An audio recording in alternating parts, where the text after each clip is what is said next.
for the stuff that you have been charged for.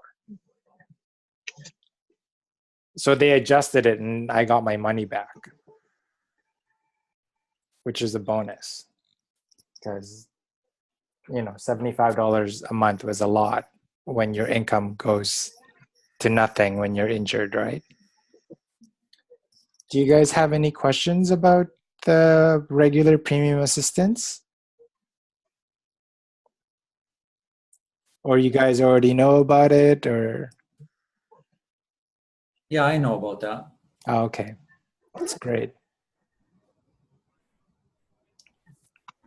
Are we okay to go on to the next one? Yes. So here, the disability tax credit certificate, or the DTC.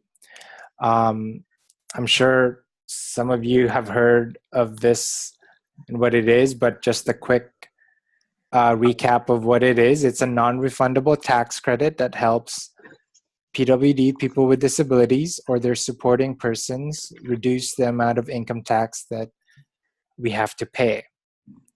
And to apply for this, it requires a medical practitioner, your doctor, to fill out and certify that you have a severe and prolonged impairment or disability, right? And, just last year, 2016, the maximum disability amount was just over $8,000. So you can lower your income tax by $8,000.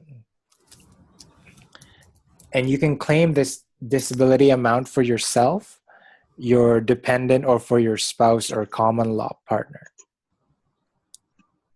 And what's great about when you get approved for the disability tax credit is that it can open up other programs like the Registered Disability Savings Plan. Are you guys familiar about the disability tax credit? I'm sure some of you guys have applied for it already. Mm-hmm. Yeah, I heard about it. Yeah. Oh, okay. Yeah, and here are just some other benefits of having your disability tax credit is that you can claim credits from previous years, the furthest being 10 calendar years. So it's really important that you receive your credit for every year that you're entitled to. And yeah, like I said, and just a quick thing, potential savings for just 1 year of having your disability tax credit alone was approximately $1,600 just based on last year. So that would be if you're employed. No, you don't have to be just employed to get the benefits of the disability tax credit. If your income is already low and you're not needing to pay any taxes, you can save that for another year. Does that answer your question? Or you can transfer that tax credit to your spouse or common law partner if their income is high, can help them lower their income tax. All right. So then if you were, for example, say you had a property and you sold it and you've got capital gains, could you deduct this from that? Could you lower that? That's kind of a complicated question, probably not fair. Overall, it should lower your entire your net income for that year. Oh, so that's what it can do. Yeah. Yes. I see. Right. Oh, yeah. Great. Yeah. Yeah. So it lowers your overall income for that tax filing year. Right. Oh, that's important to know. Yeah. And that's not just. Is that an automatic 8,000 or whatever the amount was, or is that you can claim up to that much in medical expenses, or is that just something that you get your income is reduced by that much automatically? But medical expenses are separate though. There's a separate tax filing for your medical expenses and equipment, right? Oh, okay. All right. I didn't.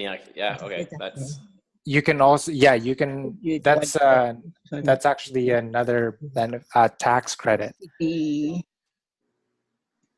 that you can claim some of your medical supplies or equipment or expenses. okay. Yeah. But overall, the disability tax credit can lower your income over your overall net income for that tax filing year. But For that Yeah. amount. But if your income is already,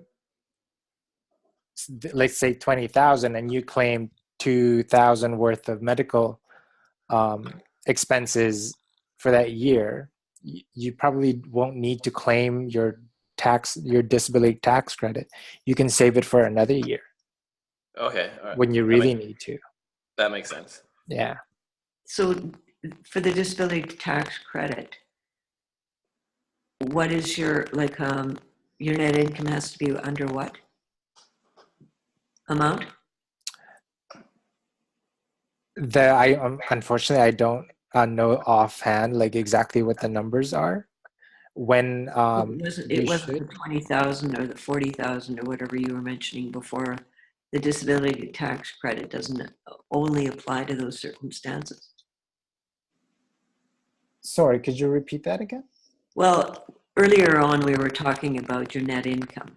Oh, right. That was for the regular premium assistance. Right. So if you're applying for a disability tax credit, what income level does this fall under, or does it? It doesn't fall on any specific income. It just helps you. It gives you it's a non-refundable tax credit. Okay. It just helps you lower your income for your for tax filing purposes if you need to use it. And can you use it for anything? Like, well, I don't mean anything, but you're talking about the MSP being a different thing altogether. But if you have to pay, medications that aren't covered or whatever, can this be used towards that in a sense? If you know what I mean. I'm not sure whether. It sounds like it's a way, because I think you can claim your medications also as something separate on your income tax filing. Income tax. That's right. So this sounds to me, correct me if I'm wrong, Barry, but a way, if you are making an income, whatever it is, right, this will just decrease it. So you're not using it against something, you're using it against your income that you're making. Right. So the bottom line figure, I guess. Is that correct, Barry? Or? I think so. Like, just an example. If your let's say It just means giving you a little bit of leeway so you're not taxed on it. Exactly. Let's say that the rules are if your income, yearly income is less than 20,000, you don't pay any income tax, right? Right. Just let's say, for example. But let's say that your income last year was 25,000. So you need to pay income tax on the 5,000, right? Uh-huh. So this is a great way for you to use that to lower your income. That way you don't have to pay income tax. Okay. Because this year you made 25, where the cutoff, let's say, was less than 20, right? Okay. And you can use it for however much your income is. Let's say you make $40,000. Could you also use it? Oh yeah, definitely. You would definitely want to use it if you're making that much. Yeah. Yeah, that'll, save you a lot of income, save you a lot of money when it comes to paying income tax. It'll lower your income tax drastically. Right. Yeah. Okay. Thank you. How are we good? Yes. Okay. So yeah, what's Awesome. And like another benefit of having applied for the disability tax credit is that it opens you up to this program called the Registered Disability Savings Plan, or RDSP. And if you don't know what it is, just a little quick thing about it is that I think that it's a powerful tool for long-term financial security. What's great about this program is that anyone can contribute to your RDSP with with the written permission of the plan holder. So, for example, if I was the plan holder and my friend, a family friend, wanted to contribute to it, as long as I give them a written permission, they can contribute to this fund for me on my behalf. Right. And the income that your RDSP generates does not affect your disability benefits. And of course, when your money is in an RDSP, it's in a tax sheltered account. So you're not dinged on any income you make on it. It's almost like an RRSP program, but it's for people with disabilities.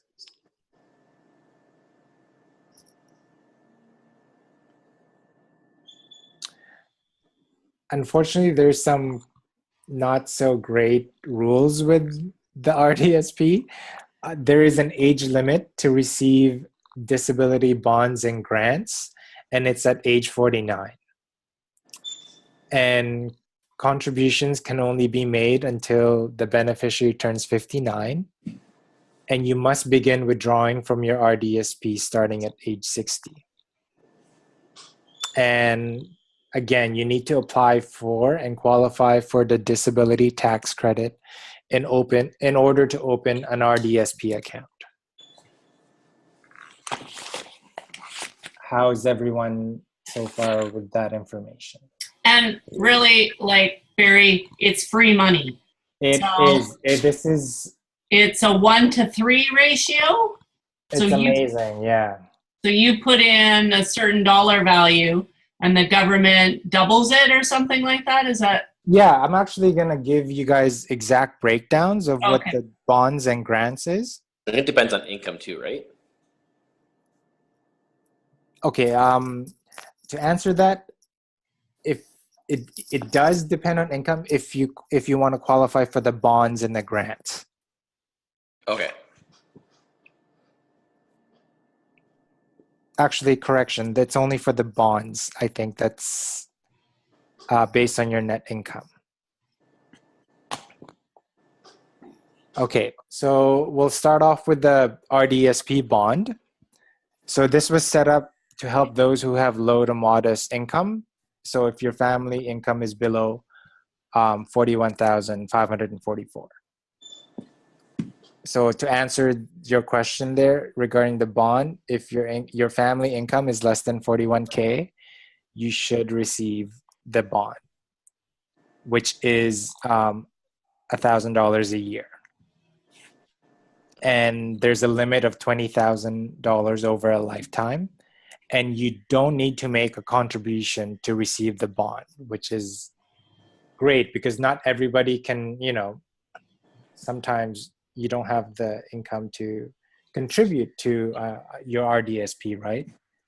But if your income is, falls within the 41K, your family income, then you should receive the $1,000 bond every year. And then there is also the RDSP grants. And this was set up to match contributions up to 300%. And this one is based on family income below 81,941.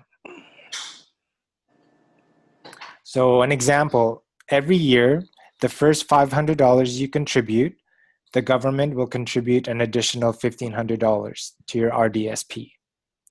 And if you're able to make another $1,000 contribution, the government will contribute an additional $2,000 to your RDSP, which is a maximum $3,500 worth of grants each year. And again, they have a limit of $70,000 over a lifetime. how's everyone with those kind of calculations? And that all falls into that age bracket. Yes, unfortunately, which sucks, because you can only qualify for the grant till you're 49. Right. Okay. And Barry, can you do previous years as well? So can you like top up, or if you haven't contributed before, or? It depends on when you first qualified for your disability tax credit. So you can backdate depending on when you first qualified for your disability tax credit. Okay.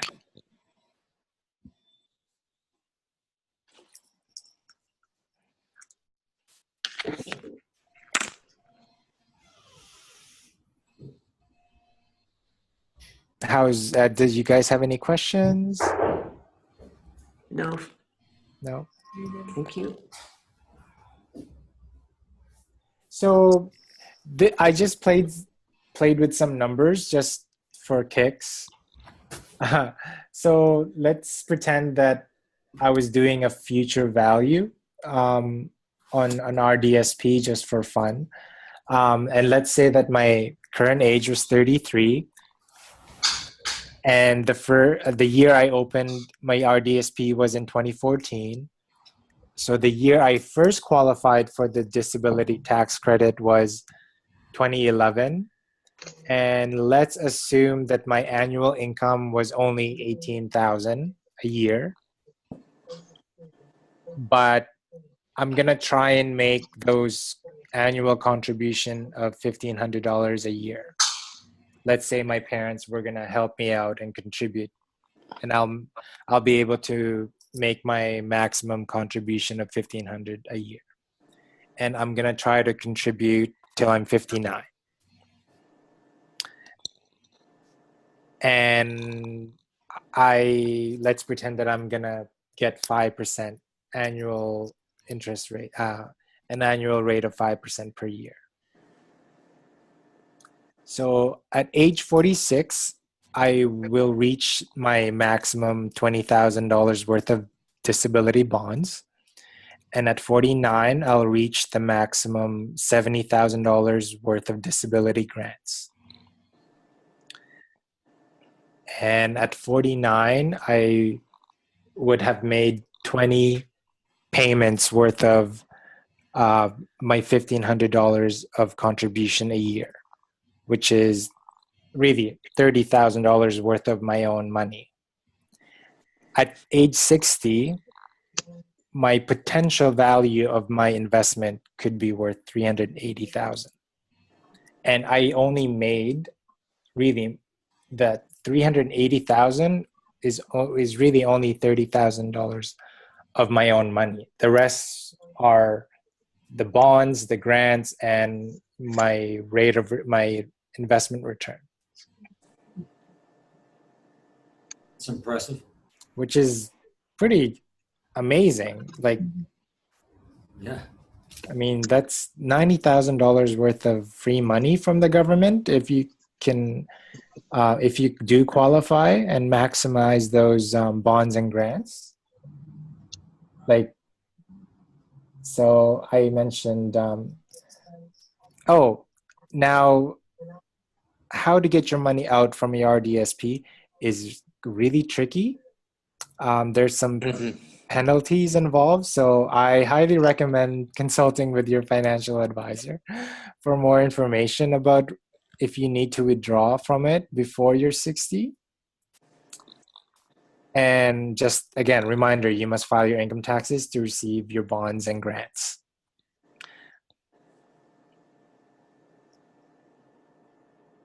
And you have to apply, I would think, For what? to get these grants that you're speaking of. They wouldn't just be automatically offered to you. I doubt if they solicit you. When you make contributions, usually you make your RRSP contributions before you file your income tax, right? Right. So you pretty much do the same thing. You go see your financial advisor, and let's say you do it January, February before you file for your income taxes, and your financial advisor should be able to do that on your behalf. You don't have to actually apply to get those bonds and grants, Oh, all right. because The banks usually set them up, I think. Yes, Through your exactly. financial advisor or bank. There was, Barry, I don't know if there still is, but I thought there was a limit to certain banks. I know when I first set mine up, I could only go to BMO. But I know now, Before, there was only 3 financial institutions that can open up an RDSP, but now all of them are able to open the RDSP. Of course, they have to be a mutual fund licensed banker. But yeah, Cool. almost all financial institutions can open up an RDSP. Cool.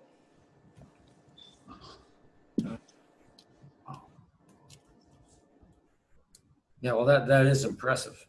Putting in 30 and getting out 300.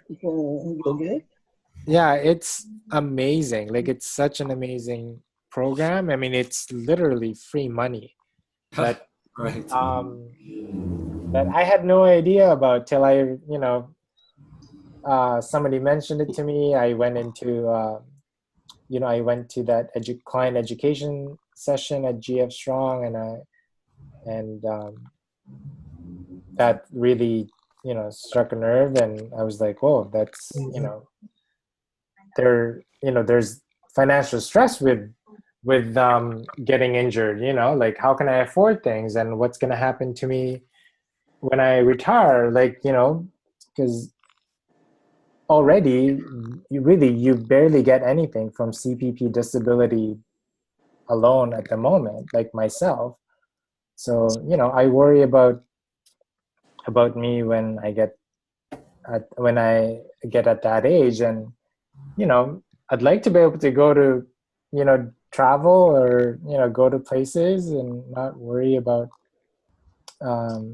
money all the time. So it's an amazing program, and really I just wanted people to learn about it a little bit more, and take advantage of it while it really sucks with that age limit. I wish the federal government would change that, because it doesn't seem fair. I mean, what if I got injured when I was like over 50? Then I missed out. You missed out on this program. Yeah. Yeah. So, what is your recommendation if you're an older person? Like, how do we save money for our retirement? Well, you're not an older person, Terry. I'm barely qualifying for the RDSP. Part of the collective. I advise people to meet with a financial advisor, but more on retirement planning, not necessarily just a regular average Joe financial advisor, because some of them aren't very skilled in that way, or necessarily have the experience to do it. I know a little bit about it because I worked for CIBC for 5 years before I was injured, so I know a little bit about some banking and financial background.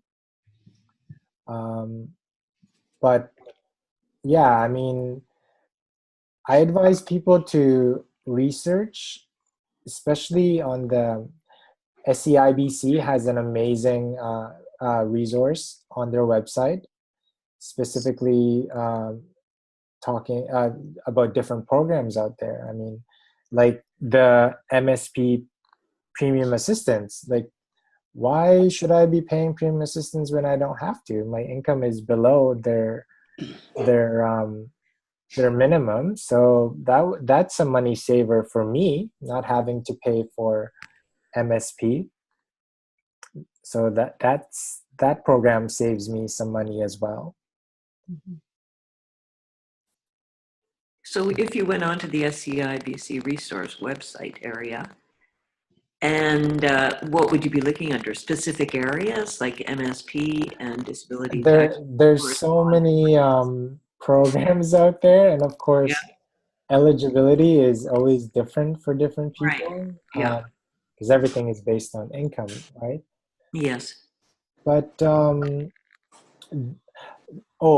what I found really, really, really helpful was if you go to the CRA website, Uh-huh. so the Canada Revenue Agency website, and if you click on disability related information, Uh-huh. it gives you a great list and breakdown of all different benefits and programs associated with disability. Okay, great. Actually, if you bear with me, I'm gonna try and find it. Well, that's okay. I can find it, but others. Oh, go right ahead and do that, Barry. I have the I have it in my here it is. I'm gonna share. Am I still sharing my? I still see how do you get your money out your. Right. Oh, You might have to click on I your have to actual change it. Yeah, page. right. Just give me 1 sec, guys. So it was the how do you get your money out? Now I see you. Hello. This is the one I wanted to share with you guys. So Is that year still valid, or do they have that updated too? You're actually on their site now? yes, I downloaded this just a couple of weeks ago, actually. Okay. So it's called Tax Measures for Persons with Disability, disability-related information. So this was based on last year. Okay. And in the table, so like something new from last year was they made this home accessibility tax credit.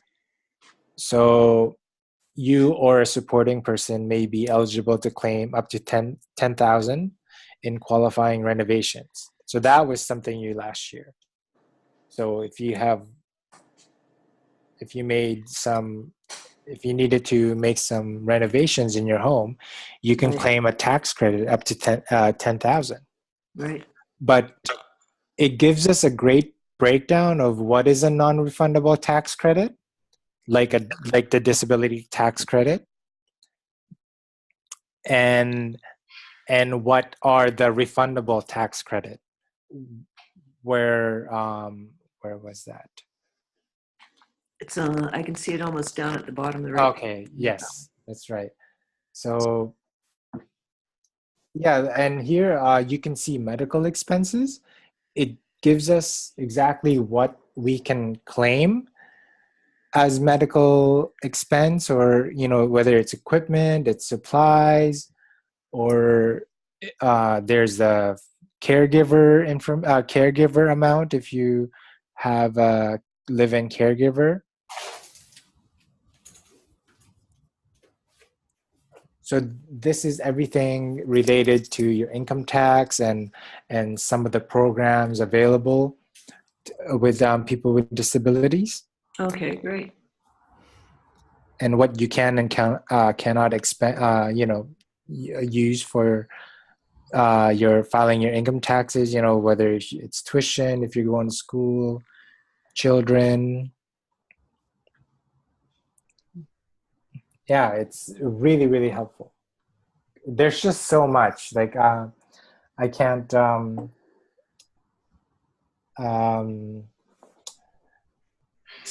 I just sort of came across things as I went along with my injury. Sort of, you just come across things as you go. Like I'm still finding new things, new programs, new benefits that I had no idea about. There's just so many. but I just wanted to quickly share with you guys specifically, the disability tax credit. Hopefully some of you know what that is already or have applied for, and it opens up that registered disability savings plan, which is an amazing program. Hey, Barry, do you have advice or like a list of questions if we were trying to find a financial planner or, like a financial advisor? Do you have like tips of who to look for, what questions to ask, that sort of thing? When you're looking for a financial advisor? Yeah, because there's so many out there. Like, and how do you know who's right for you, or whether they're, Are they smart on disability issues? Yeah, like, do they know that? Do they, and how do you trust them? Because essentially you're handing your money over to people, like, and there's been horror stories before, right? There are.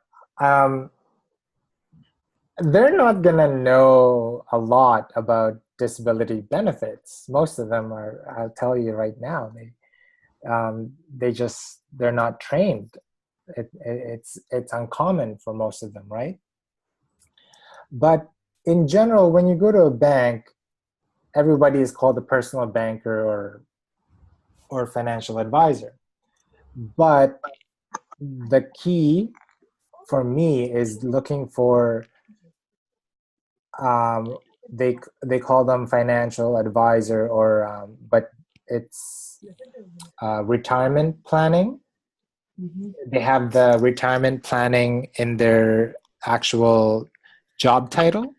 That's more important to me because they look at the overall picture, not just to open me up an account or sell me stuff I don't actually need.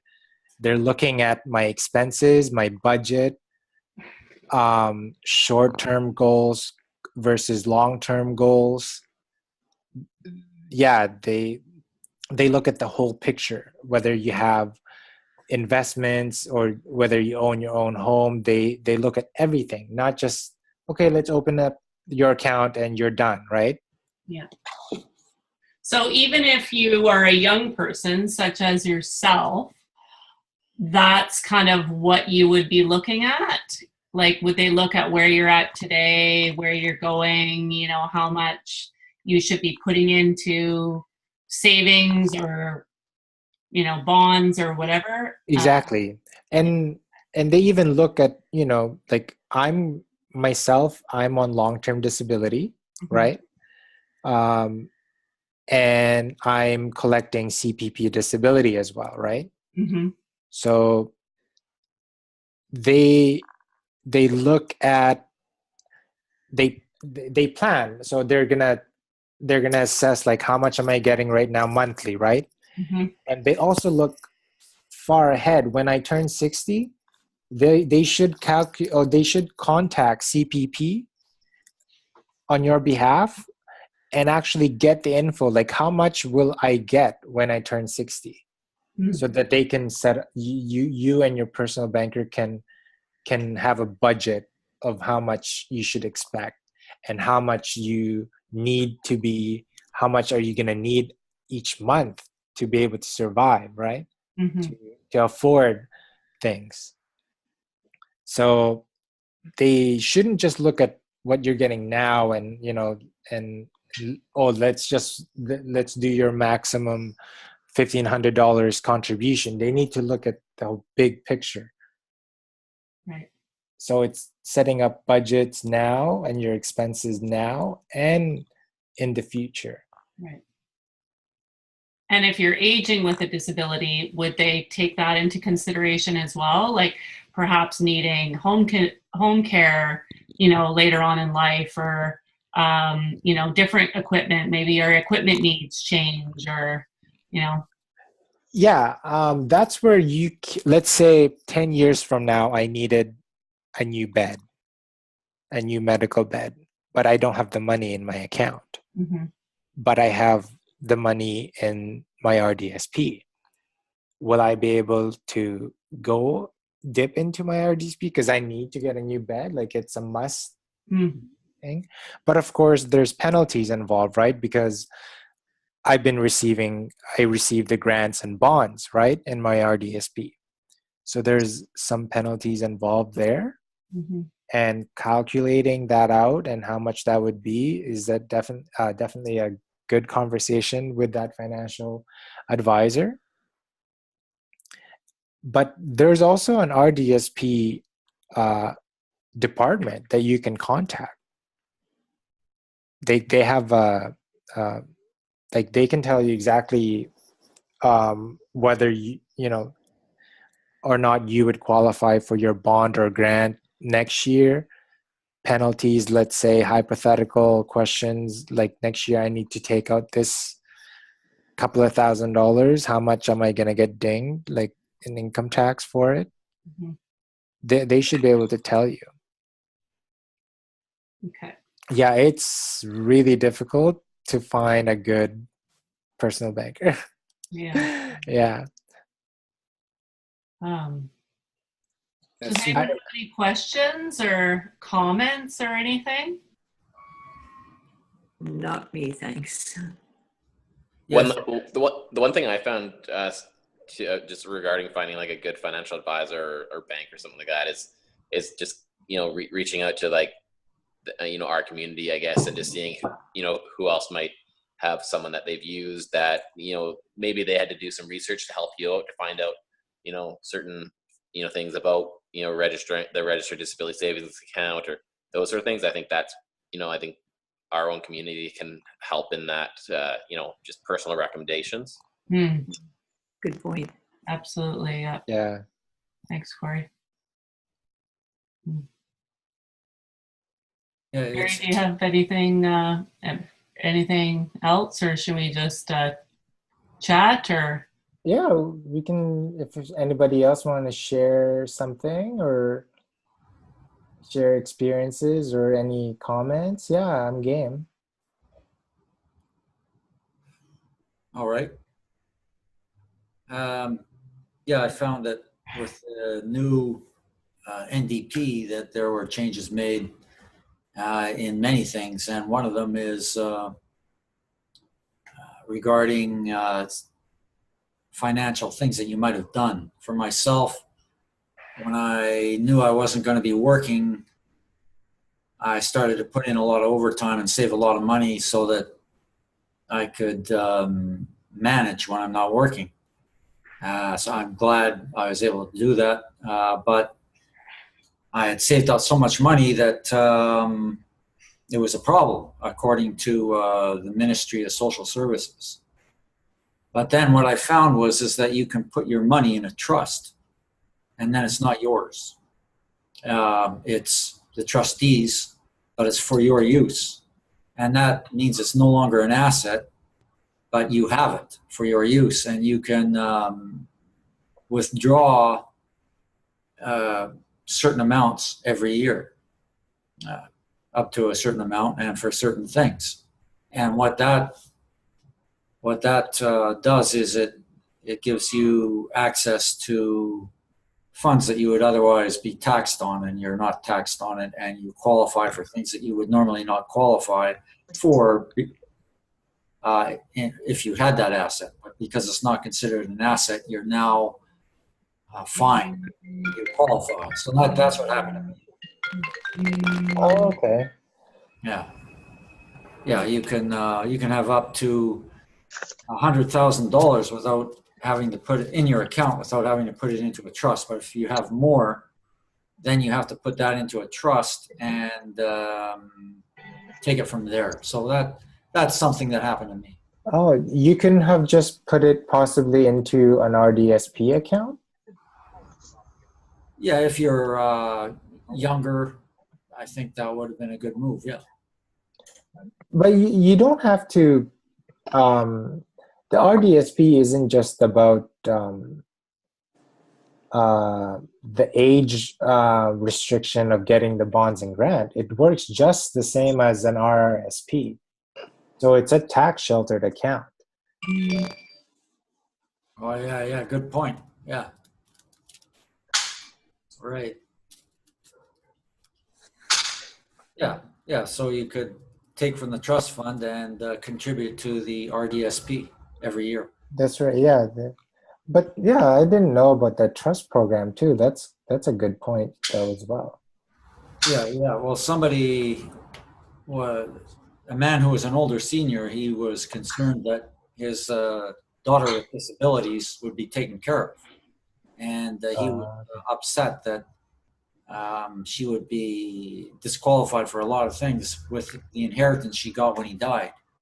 So he made sure, well, he took it to court and he got a law passed where you could do this. It's called the Henson Trust. His name was Henson. To put it into a trust account. Yeah. Yeah, so that's why it's also a really good idea to have a will or looking into well, actually it's just really good in general to have a will, like a current one. Important. Yeah. Yes. Yeah. I guess it depends on how much income you're getting too, because there is a working income tax benefit. It's another one of those refundable tax credit, but of course it's meant for working low income individuals and families. Yeah, I think that trust too helps. Before the RDSP was introduced, I got some money and put in a trust as well, and I think it counts or helps. I guess it shows the government you don't actually have that income. So if there's any benefits that you would be eligible for by not having a certain amount of money, that doesn't count. So you still would be eligible for certain benefits that would, I think, otherwise you wouldn't be eligible if you had over $100,000 in your bank account. The government says, oh no, that you have that money, you can't, you have to spend that on a wheelchair, you have to do this. So I think the trusts help in that matter, where you might, you could get funding through certain programs and certain assistance, but if you had that money just sitting, I think in the RDSP it's safe, but I think it kind of helps in that matter too, where the government doesn't necessarily see that as money in the bank that you can spend above them, and they won't help you out, which I think is important. Yeah, it doesn't go against you when it's in a trust account. Yeah. Do you have to pay for a trust account? A lawyer has to set it up, I believe. I had a lawyer draw it up, and then it went into the sort of the bank. But Robert, if you did it sooner, I did that probably 15 years ago or so. Yeah. There is a fee for to open up a trust account. Yeah. Well, there's a trustee that sort of manages the disbursements of funds, isn't there? And that person must be paid somehow. I don't know. Yeah, that's right. The way it worked for me was I got a notary to do it instead of a lawyer because they're cheaper. And then the trust, you don't have to pay the bank. They're happy to be financially advising you and have your money in there. You don't have to pay for that, but everybody else, you pay the notary a few $100s, and because it's a complex document. And then the trustee, as you said, needs to be paid also, whatever you agree on. Yeah. But they definitely help you with a payment structure that works for you. Oh, it's a great thing to do, to set up. Yeah. To not have your money considered an asset. It says iPad there. I don't know who that is, but that's Corey. That's me. Oh yeah, Corey. Yeah. What you said is exactly so. I find it's great to have the government turn a blind eye to whatever you have sitting there. It's not an asset. It's like an emergency fund. Exactly. Yeah. I find that even though that you might have a large amount of money, it's still nice to be able to benefit from certain assistance that the government the other programs. Yeah, you're not penalized for having money. Yeah. Well, it's interesting because I don't mind sharing my story, but I had a car crash. I was 24 years old, And so I got a substantial settlement, right? Because I was third party, I was a passenger in a vehicle. And so that was, 15 years ago that I had maybe received the settlement. And the amount of income tax I have to pay is crazy. But the thing about receiving a settlement is now you don't, because I make a certain income, you don't qualify for anything. So I have to buy all my own medical equipment, every chair, everything I have, right? Now I've been living with a disability now for 21 years. There's only so much a settlement will last for. Yeah. And I'm running out of money, right? So I actually have, I believe, to be a bad experience with my financial advisor, because I don't think that they've been advising me properly. And that was one of the things that they set up, that they were thinking of setting up. They mentioned it to me, but then dissuaded me from getting it because they said it would cost me too much money in the end. To open an RDSP? No, I have an RDSP. Oh. However, apparently I'm not maxing that out. But so that's like another story. But the trustee account, the trust, they ended up saying not to do it. But anyways, there's a whole, I have a whole thing. I'm going through a whole thing. Probably will end up having to sue them. I don't even know. But because I kind of am getting screwed right now. But I mean, that's my whole thing. Now I'm looking for financial advisors and I don't have any trust left. I trusted these guys for 15 years and essentially they're stealing my money from me. Yeah. That's... Well, financial advisors, as you said, Barry, they don't know anything. And they're not experts. You have to find experts in the general personal bankers won't know what an RDSP is. Right. I mean, when I was a personal banker, that was 10 years ago, and I didn't know what that was.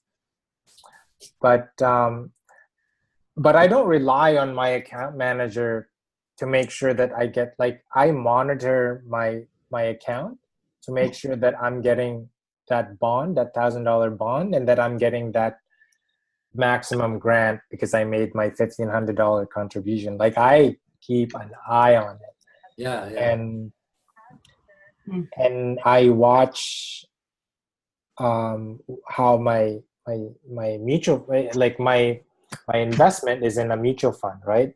Mm-hmm. So I like to keep an eye on it, and I meet with my financial advisor twice a year in case I need to make any changes in my portfolio management.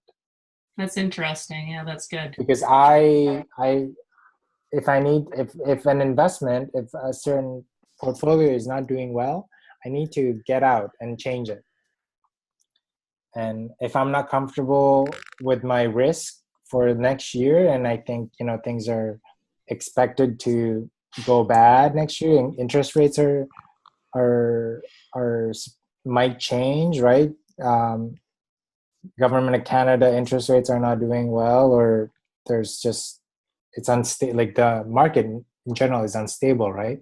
So it's really good to keep an eye on your investments, and it's a really good idea to at least check a yearly check with your financial advisor, whether are you comfortable where your money is sitting at right now with what you're investing in. Do you need to make a change? Has your risk tolerance changed over the years as you're getting older too, right? Our risk level, we tend to go a little bit more conservative. I'm 34, so I still have a lot of years to contribute. So I would be okay for a little. There's more years for growth, right? To grow my money. Mm-hmm. But if I'm in my if I'm in my 50s, then I definitely would be more conservative when it comes to investing my money, right? Yes. Because I'll be, retirement will be coming up soon, and you want to make sure that, your money is secured. It's in, you don't want to go for something too crazy or risky like stocks, right? I really like what you said there, Barry. I think that was part of my problem is I didn't take any responsibility for myself in monitoring it. I relied on, like, I thought I was paying a financial advisor, like I pay them a fee, right, Right. to manage my money and come back and tell me what I need to do. Yeah, you expect them to work in your best interest. That's what my expectation was, and unfortunately that didn't happen. And but I allowed that to happen because I didn't take responsibility of it for myself. I didn't look at anything. I looked at nothing. It's hard because my parents are the same way, because they always come to me when there's a banking and like question, or they like, oh, my mortgage rate went up, and I'm like, well, did you see that the interest rates went up? If the prime rate, like what the Bank of Canada is releasing, all our interest rates are gonna go up. Did you check your statements? They're like, no, I didn't realize it went up this much. I'm like, well, they're the same way. They forget, or sometimes money scares people too, so they don't want to deal with it, which is tough. But yeah, educating yourself is really important, and being in charge of it, and making notes, and keeping an eye on your investments and your overall What influences them? exactly. Yeah, it's definitely a good idea to watch your money. Don't trust anybody, only you. Well, what I found was that to pay a financial advisor is one route to go, but if you go to the bank, you don't have to pay them, and they answer to the bank. They're scared. They not that they're scared, but they, unlike a professional financial advisor who's working independently, they have to answer to their superiors at the bank, and I find that very healthy. Although we still don't forget that we still pay them.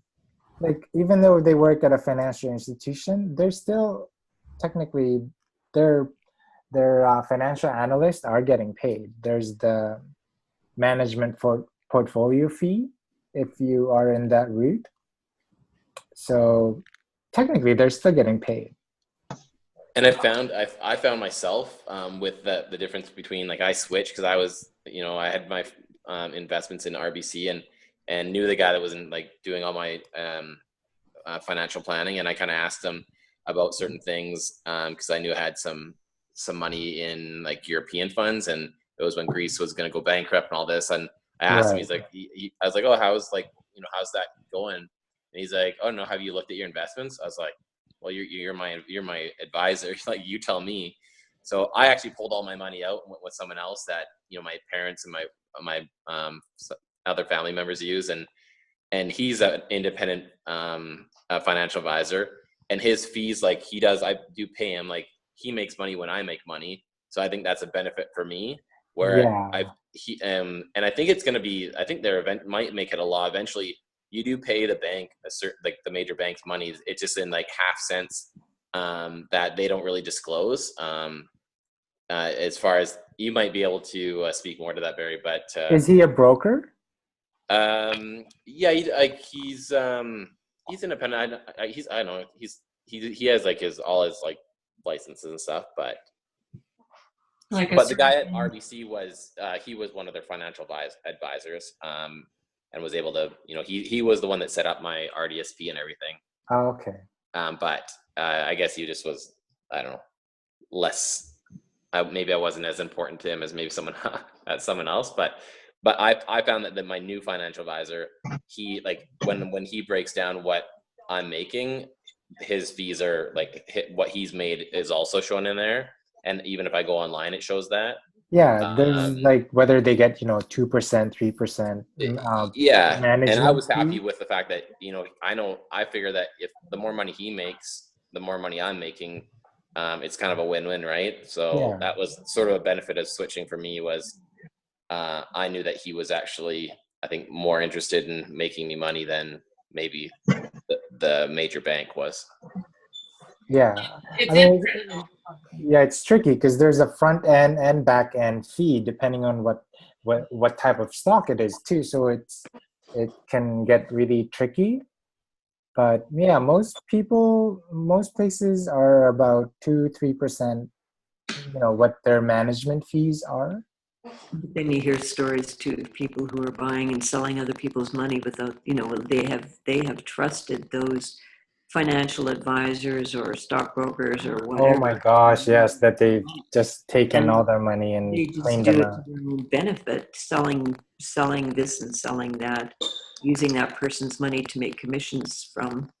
It's, yeah, I don't know. Yeah. That's what's happening to me is that my the stocks. So I pay a management fee for sure, and then the other hard part that I have is that they're all affiliated with different funds, right? Because they get, so what I've learned recently is they get a percentage of what funds they buy, right? So Right. it's like a finder's fee in a way, right? Like, so, oh, your client, you're going to put your client in this. Okay, well, you get a percentage of that too, right?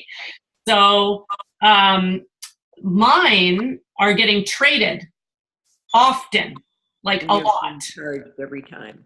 And I get charged every single time. Because each time you buy or sell a stock, you get charged. Yeah. Yeah. Yeah.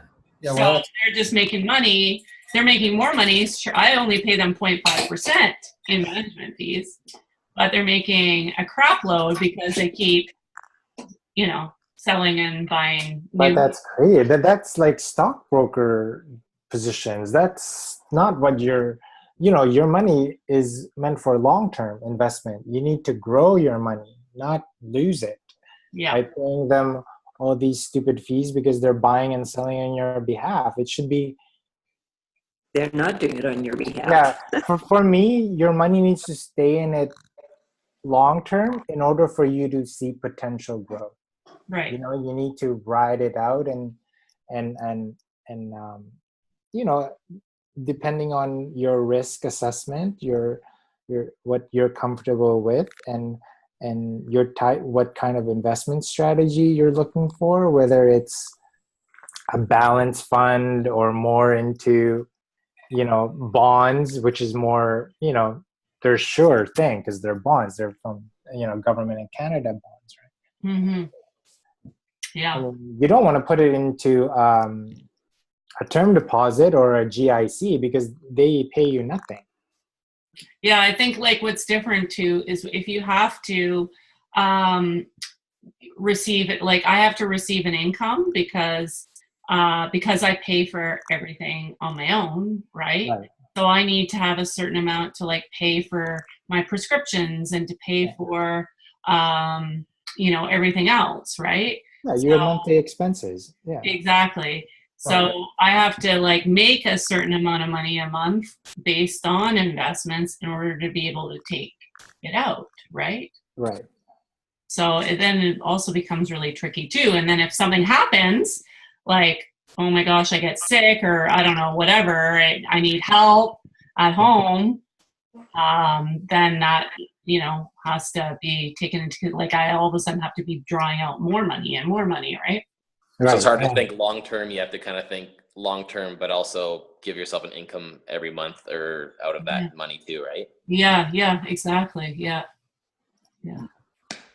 Well, an option. It's a bummer. One option might be that what happened to me was I had parallels with Terry's situation, where it was unscrupulous stockbrokers making just myriad transactions, so they make money off of the amount. So I took it from there. I removed it. It's just when I found out what they were doing, I was angry, very angry. So I just took it from that institution in my anger and took it to the bank and put it in a trust fund. Now, the disadvantage of a trust fund is that the money is no longer yours. That's the frightening thing for most people. But I was so angry that I didn't care at the time. I just That's one of those things. I just, those brokers just did it to me. So I took it out of my name and put it in a trustee's name, and then it was all in the bank, and they did a reasonable investment plan. They put it in, like Barry said, in stocks, bonds, and mutual funds that will give me a return, but conservative. Being old, you're younger, you go for more risk, but I didn't. So, and I was very happy. It's been that way for about 3 years now, and I get a return every year, substantial, even though it's conservative, and I don't have unscrupulous sharks devouring like Pac-Man at the fund. It's protected, even though it's invested. It's just that it's not my money. I have to get a trustee to agree to every transaction, every withdrawal that I make. A trustee has to authorize it. Sign off on it. Yeah, that's the tricky part.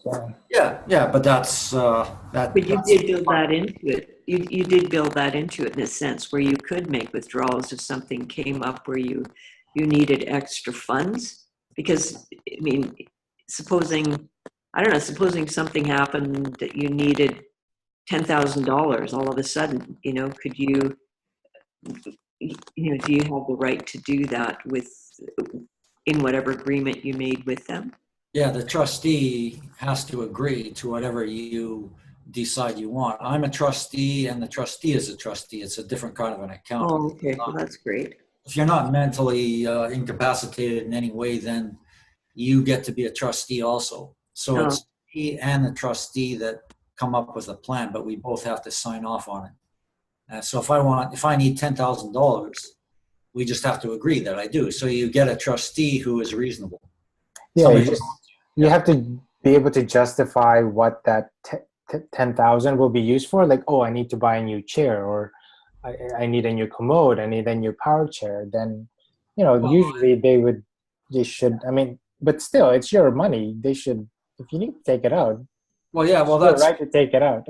That's right. Well, with the federal government, the Liberals getting in, they made changes. They said that as soon as you go over 12,000, you have to account for the money. So you can use 12,000 on whatever you want, basically, per year.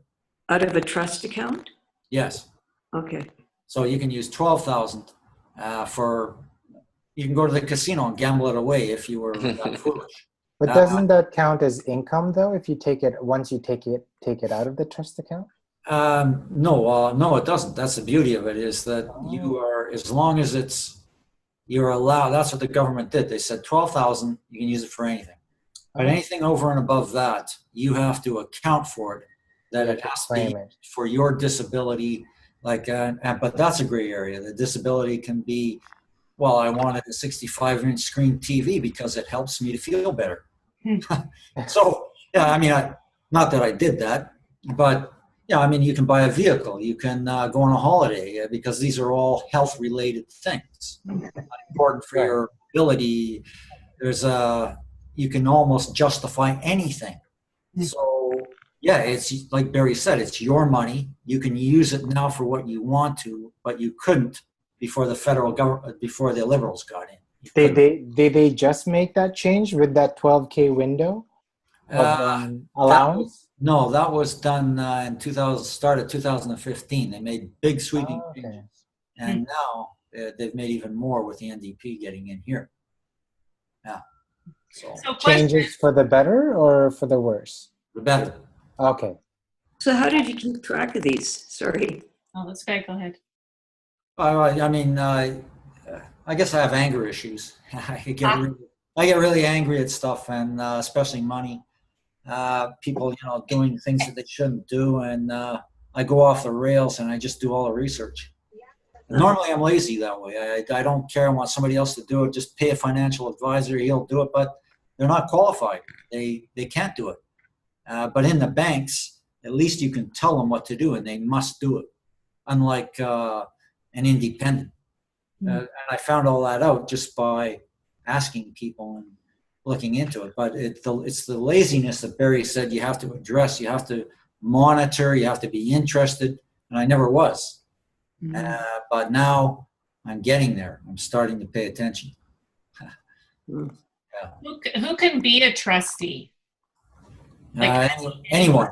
It could be your mom. It could be your sister. Yes. Okay. Anyone. Yeah, I have a sister who has a developmental challenge, and she is in her 70s, and her husband also has difficulties, and he inherited money which was put into a trust, and both of his parents are dead. And since then, he gets an income, although it is minimal. Believe me, it is minimal. But his aunt is one of the trustees, but the bank is really what his parents set up a trustee with the financial institution that is holding the money, and they really have most of the power. But his aunt, I guess she's some sort of trustee because she certainly helps pull the weight when we need to get things done for the two of them. Yeah. Yeah, well, it's interesting because the bank is really slack in their. They only do what they have to do. What I found, and so I can remember going in for the first time with the trustee to withdraw 12,000, and the financial advisor was behaving as if I was applying for a loan, and what he was going to approve it or not, but he has no say, none. He can't say no. He can't say yeah. He just has to say yes to whatever the two trustees agree on. And a lot of them don't understand that. And they have that problem right now. I'm dealing with that right now where the financial advisor doesn't know his job. So I might have to switch it to another branch where they understand. So yeah, it's not without difficulties, but it keeps you sharper and it keeps you paying attention. And I think it's a good thing overall to have a trust fund. Yeah, I think in my sister and her husband's particular case too, that the trustee the trustee has made an agreement, based on what his parents set up. And they really don't monitor anything other than what their contract or whatever it is that they agreed to initially with his parents. That's what they do. And it's only when, through us monitoring my sister and her partner's lifestyles and caring for them, their health issues, their financial issues, their expenses every month. Yeah, where things come up, and then we had to track down his aunt, the father's sister, and she hadn't been in touch or with them for years either, to present some of the concerns that we had. And then she did have I think a little bit more credentials than we would have had in order to obtain some of the funds, and they were really nominal, but these people have no money, right? Just enough to pay their rent, more or less, which is very low income. Right. So Just a little advice for everybody. Whether it doesn't matter how much money you have in the bank, please make sure that you've set up beneficiaries for those investments.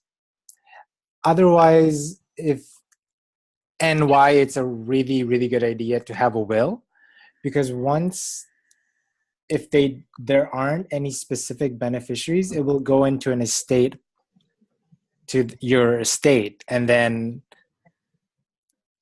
the government is just going to tax that money in that estate, and then it will go to whomever it should go to. But if you have specific beneficiaries already in those investments, it'll save them money and save them the hassle of getting access to that money. Oh yeah, well said. Yeah, I agree. And can you have can a beneficiary, say you don't have any family around, could a beneficiary be a charity or could it be an organization? Could it be anybody that you? Usually I'm not sure 100% about that, but unless you can give specifics if it's in your will, like Right. whatever's in my bank account should go to, let's say, spinal cord injury BC. But I remember when I worked at a bank, I can't put organizations as beneficiaries for some of the accounts, some of the investments. They have to be actual people. There are people that specialize in that, aren't there? Because a lot of charitable organizations have estate planners in that I forget what they call it. Like Planned giving. I think it's called planned giving. yeah. Oh, okay. Yeah. But that's like more if you have an estate already. I was wondering if you just have like, I mean, even if you're have a savings account, right? Like you're saying, maybe you only have $500 in your saving account, but what if you die tomorrow? The government's going to take your $500. Yeah, they're just I'd gonna rather that $500 go to, something else, right? Exactly, yeah. That's why it's really good to have a will. You can give exact details Exact details, yeah. and they have to follow it because it's your will. Right. Yeah. So even the government has to follow it, even if it's in your... They do. They have no choice. Yeah. That's why it's a really good idea to have one. Right. An updated will, or get start getting a checklist of what you need to do. So what if you have beneficiaries and a will, and maybe they conflict? What supersedes it? Like, does the will always win over? I want to say, that's tricky. Where else would beneficiaries come from, though? They would come from maybe an insurance policy. Yeah, but what if you have like a, RRSP or something that, because like I'm divorced, right? Right. So, I mean, I'm pretty sure I got my ex off of everything, right? Mm-hmm. But, and then I had a baby, right? But my kid is not old enough to be a beneficiary of, like, his dad, I guess, would be the trustee. He's still a minor. Anyway, Yeah. there's so many pieces out there that I'm like, how does it all coordinate together? Like, and does it actually match my will? Like, I don't even know. I want to say the will should be the one that trumps everything. Right. Yeah. Just in case. Yeah. Yeah. Yeah, Well, well, and in your will, you could say that you would like a trust set up for your child. Right. Yeah. I guess. I don't know. Yeah. No, most people do. They set up they create or either they create one or they have it written out in their will that, if something happens to me, this and this much funds should go into a trust account. That child shouldn't have access till they're 18, or it should only go towards education, like post-secondary school, or they can't access it till they're 25 or something. But as well as the bank trust, if you do that, you could also maybe ask somebody that you know to be like a co-trustee or something like that with the bank, somebody that you have a great deal of confidence in that will carry out your wishes. Mm-hmm. Oh, it's a really good idea to have somebody like the executor of your will, that they're gonna actually follow your wishes and not have any personal take on what your wishes are in your will. Mm-hmm. Yeah, I have to say, like, my dad died a couple of years ago, and his wife is still alive, and she was the executor, but I and my sister were sort of her backups, right? And she was not able to deal with anything. Like, she could not, like, my dad died very suddenly, and we weren't prepared for it, so so she wasn't prepared, and she didn't want to deal with it at all. So then it came down to my sister and I, and to be honest with you, I didn't want to deal with it either. I was like, what the heck? Like, I'm not ready, I'm still grieving. Yeah. Like, I just want to grieve my dad's loss. and not have to deal with all this paperwork and like funeral arrangements or whatever is going on. So yeah, it was interesting. I've heard that before, is to try to make it, you know, your executor is someone who could sort of Have a little you know, distance. yeah, have a bit of distance to it. Someone that you trust, you know, and that you love, but maybe isn't a a close family But member. they don't have any personal what do you say, Interest. interest, Right. right, in what your wishes are, Right. whether you have money or not. You Right. know, it's about, you know, Yeah. just carrying out your wishes. Yeah. The more detail you can put in the will, the better, the more specifics, because that way your will be more fully understood.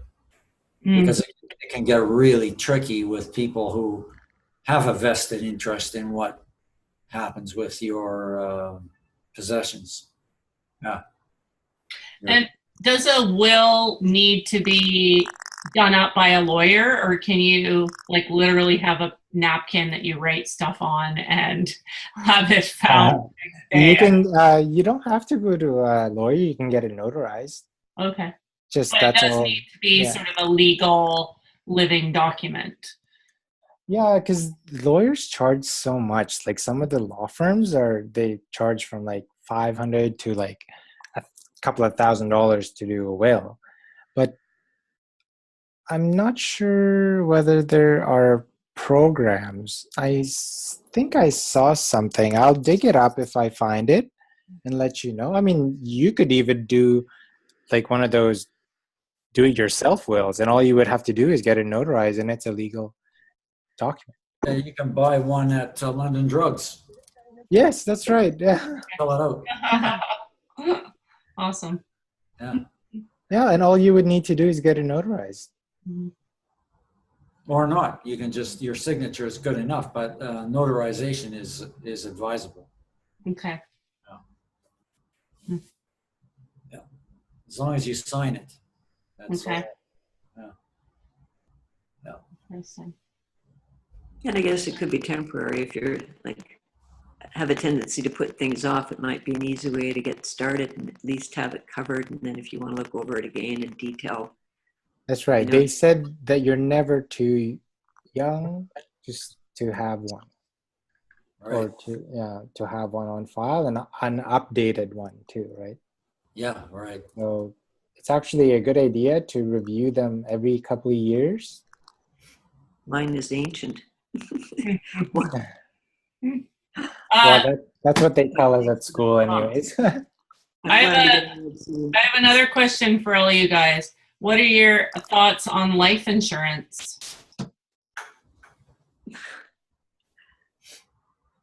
Well, financial advisors highly advise life insurance. In fact, that's part of their job, is to promote that. Yeah. I tried to get it, and I could only get like only two out of the like 4 or 5 people that my buddy was just kind of getting into it, and I thought I'd give him a shot, and it was gonna be like something like $400 or $500 like to pay. I don't know if it was even monthly, but it was ridiculous, and that they wouldn't even really sell it to me. The rest of them basically said no. Yeah. Yeah, I think, can I speak here? Yeah, please, Hey. Paul. Nice to see you. Sorry, I'm just lurking. I got home from work and I just had my meal. I left it on mute, and I'm sitting here with Karen next to me listening to this great conversation here. Awesome. With life insurance, I've been disabled 45 years. So when I was 20 years old, I tried to get life insurance, and my take on it from the explanation back then, I don't think it's changed much since then, is that the insurance premiums are higher when you are disabled because your life expectancy is assumed to be so much shorter. So it doesn't matter that you are taking care of yourself and that you're the most fit person in the world as a disabled person. It just matters that statistics say that disabled people don't live as long. So my life insurance is pretty much zero, except any of the free insurance policies that come without any physical evaluation, and that comes with some bank statements or bank plans and whatever else. So I don't really have much, and I don't know about you guys, but I think my wife's going to get about what is it, about $20,000, I think, when I die. Ha! Can I ask you a question, Terry? Yeah. Do you know, you work for Spinal Cord Injury BC, right? Mhm. Do you know what your life insurance policy is with your work, or if they do have one? I don't work enough hours to get any benefits. Okay. This is one of the problems I have with my financial institution. Is so I actually had life insurance when I was 19 years old. I bought a life insurance policy. So Okay. I'm actually almost paid out of that, like amazingly enough. So I have a good life insurance policy.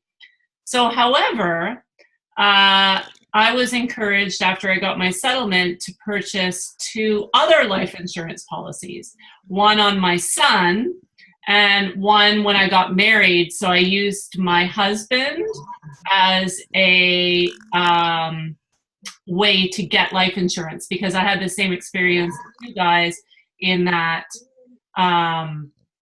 they wouldn't give me, as a person with disability, life insurance on my own. But Right.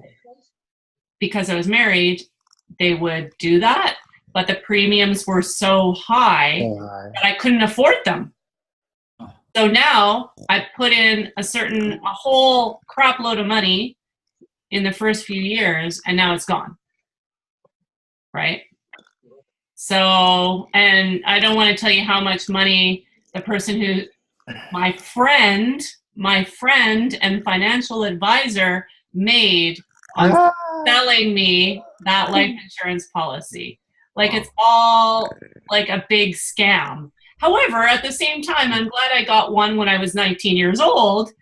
And, Yeah. It's tricky because when I think of life insurance, I need to assess my client. Like, do they really need it? Can they afford the premiums? When typically life insurance to me is attached if you have a mortgage, right? It might be a good idea to have, or you are required to have life insurance on your mortgage, right? If it's registered with CMHC, which is the Canadian Mortgage and Housing Corporation. So with my experience with life insurance is some people that have a mortgage, they are willing to pay the premiums for it. Just, in case something happens to them, their spouse isn't, left with a huge mortgage, right? There's some coverage there. But then I find that people are not notified by their financial advisor that, let's say that you came into some money with a settlement and you were able to put in a good down payment, which is more than 20% of the value of the home you purchase. Mm-hmm. People don't realize that they're not required to get life insurance. The financial manager or mortgage specialist might give them a spiel and tell them, oh, you need to have life insurance on it. You need it. Because of course they get, the more products they sell you, the better their targets is. But really, it makes me sick that they're not telling them that you actually have the option to not be paying these monthly premiums if you have more than 20% down payment on your home. Like, people don't, I don't think people know that. No, I don't. And they're sharks. They're going to try and sell you, which is why after 5 years of banking, I left. It just was not the right environment for me. And bankers are the worst. Yeah, like I thought I was, going to school and learning about finances to help other people make money and help people save money. But of course, I work for a bank, and banks want to, It's all about making money through service charges, through products, and I hate bankers who sell products to people who don't need it, and they're just creating them more debt, or they're just enticing them with this promo, but then they don't really need it. It's terrible. Yeah, those aren't bankers, those are vampires. Yeah.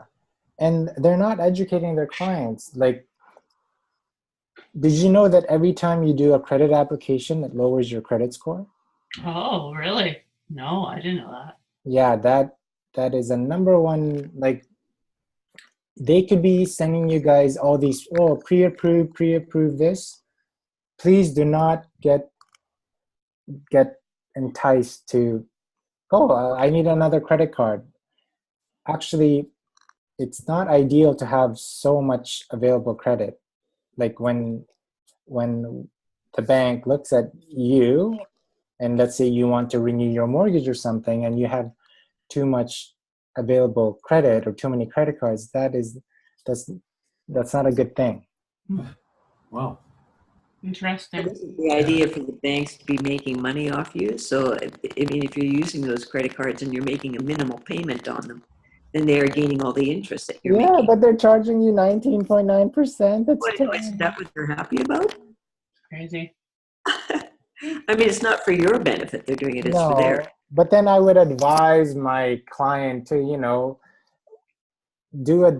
look at a different loan options, do a debt console. Maybe let's look into a line of credit, which is maybe 5-6% instead of like a 19.9%, and you're making minimum payments and not making any dents on your debt. It's terrible.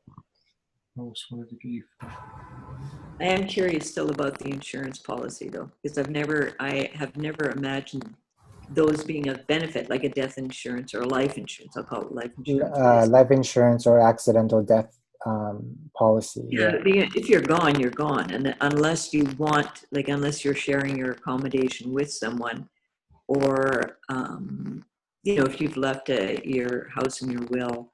I think it's a good thing as financial security for somebody like your spouse. Right. Or any children that you want to, take care of, like leave them with something in case something happens to you. Yeah.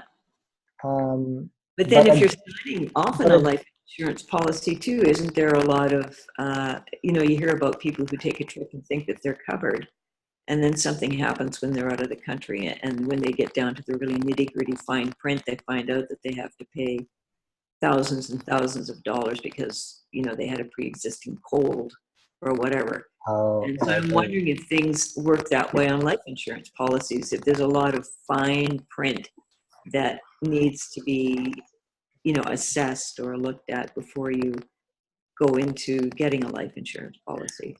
Yeah, definitely do your homework and read as much as you can. And I mean, I think the first thing is can I afford the premiums first, right? And what is my purpose for getting this life insurance? Is it for my son? I want, in case something happens to me, I want to be able to provide for my son. For him to be able to have some money when he goes to university, because it's so expensive. At the moment, university college is expensive. Tuition, books is crazy. So. But the key thing is, how much is the premium? Can I afford it? Will I be able to maintain those payments, however long the structure is set up for? I think those are key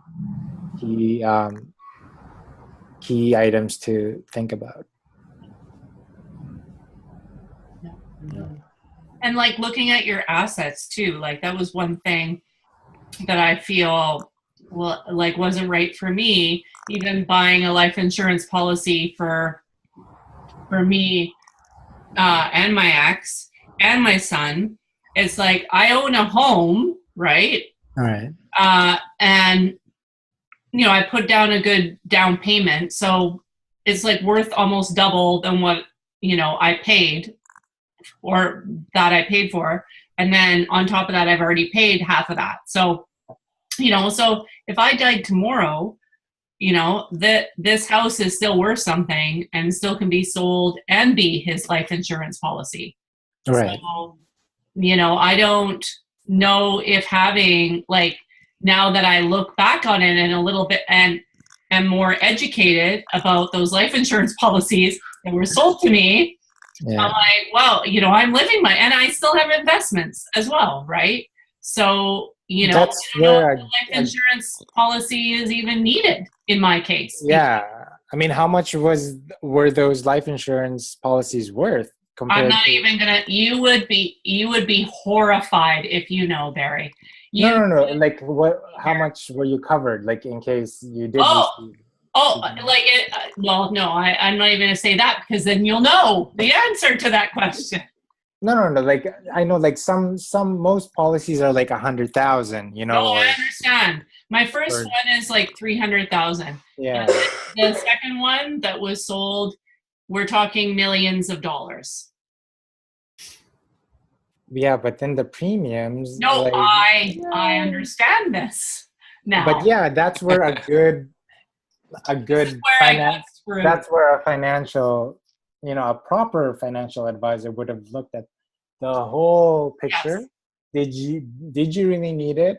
Mhm. But like you mentioned, like, you have other assets, you have other investments that would have covered the rest of your mortgage, or other plans or setups that you've created, beneficiaries that Really? yeah. It was all about making money, right? Are Really, your when it comes down to commissions.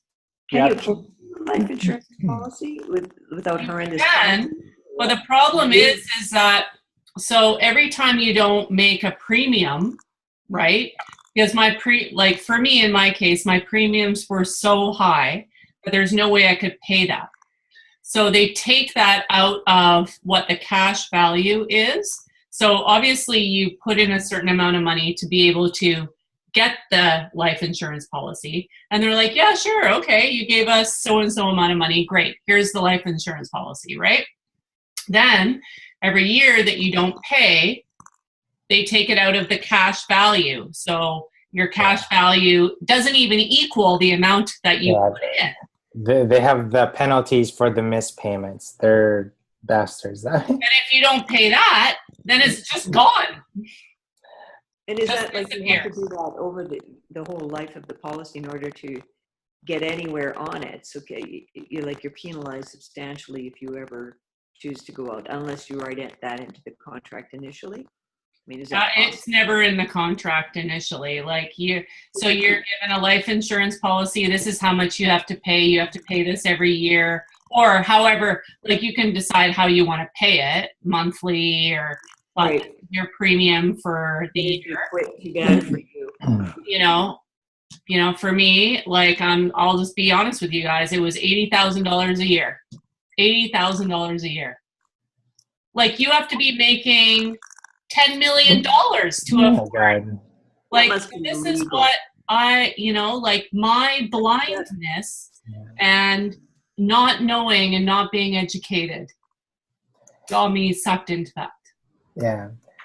Please get at least 2 to 3 quotes when you're shopping around for anything, whether it's your mortgage, it's a credit card. Always compare at least 2-3 different places, so you're not getting hustled or that they're competitive, right? Definitely shop around, especially I already had a life insurance policy. What did I even need another one for? Like and then another one, and then like it's just it's ridiculous, right? And I was really naive. Like I didn't know anything. I never, like I was 24 years old. I did not know anything about money. And to be honest with you, I'm just learning now, only because 15 years later, I've realized how much I lost, and it's really impacted my life. Like, like Terry, you have to like, you're going to lose everything. Like I don't even know how I could work full time because I have to manage myself, and I have a 7-year-old kid and I have a home. Like, So it's a scary thing. Well, it's a great thing though that you bought a property. That's huge. That's the biggest thing a person Yeah, can that do. was a smart investment. Like you said, it's gone up double since you bought it. And like, that's genius. So if you ever want to kick yourself, don't, because you made a brilliant move by purchasing that place. Yeah. Wow. Congratulations. Well, thank you. But I also owned a couple properties that lost money before this. So it's really just location, and I lucked out on this one. So Wow, you're a real risk taker, Terry. oh my God. Well, yeah, I'm in a chair for a reason, Robert. Oh, yeah, well, yeah, I am also. Exactly. Most of us are a little bit maybe riskier than others. Yeah, oh yeah. Or I crazier. agree. Yeah. Hard to deny. Yeah, exactly. Anyways, that's enough about my story. Sorry, I'm drinking a glass of wine and having dinner. So. Yeah, painkiller. Yeah, exactly. Oh yeah, I know. Anybody else want to share some information? Should we call it a night? How are you guys doing? Thank you for everybody's patience with me today. Oh, Mary, you're awesome. Thank you so much for Hope sharing. you guys found it informative. And fun. Yeah. Barry, good. Barry, you were Yeah, very thanks, Barry. Thank you. Enjoyed it. Thank you. Yeah. I didn't hear from Georgina at all. I see that she's on. I'm disappointed. Oh, there you are. Hi. Right. Don't let them hide, Terry. That's I can't good. hear you. I can't. Don't let them hide. Yeah, I know exactly, right? We can't Karen see Corey Susan. either. Oh, hi. Hi there. I can see your wine glass, but yours is empty. Yeah. Need some more. Exactly. Well, I don't Anyways. hold on to a glass so well. I have a mug. Great vodka, right, Teresa? Oh, no, it's the wine. That's all right. Perfect. Awesome. Well, thank you, everybody, unless anyone has anything, but thank you all for joining us today. I love seeing your faces, so it's great. Paul, it's good to see you. Hey, Paul and I know each other from way back, way too long ago. long time ago. Yeah. Yeah. Nice. So it's good to have you here. Yeah, this was fun. It wasn't so scary. I was a little nervous. No need to be nervous. Well, Right, you were I'm off to minus 23-degree weather tomorrow, apparently. So Oh, good luck with the game. thank you. Yeah, I'm playing rugby. Kick some butt. Yeah, Oh, where is that? Where Stay is that? warm. Saskatoon. Take your mucklucks. Yeah, I know. I've never experienced this kind of weather before, so it should be interesting. That's quadsicle weather. That kind of weather. Someone said it's quadsicle. It is. weather. Yeah. It's quadsicle weather, so we'll see how it goes. The hairs on your nostrils snap your nostrils shut when it's breathing through there. It's just, you'll get to have that experience too. Great, thank you for that. I didn't realize that would be an option there. Yes, you know, How do you breathe? Through your nose, and that just all the frost goes up there, and your nostrils snap shut and go. It's pleasant, yes. Good God. Oh, gee. Okay, well, I'm glad I only have to be outside for like 5 minutes for transport. That's about it. Oh, that's good. Yeah. Anyways, have a good night, everybody. Thank you for joining us. Next Yes, thank time. you. Thank you, everyone. Okay. Yeah. Good night. Night. Right.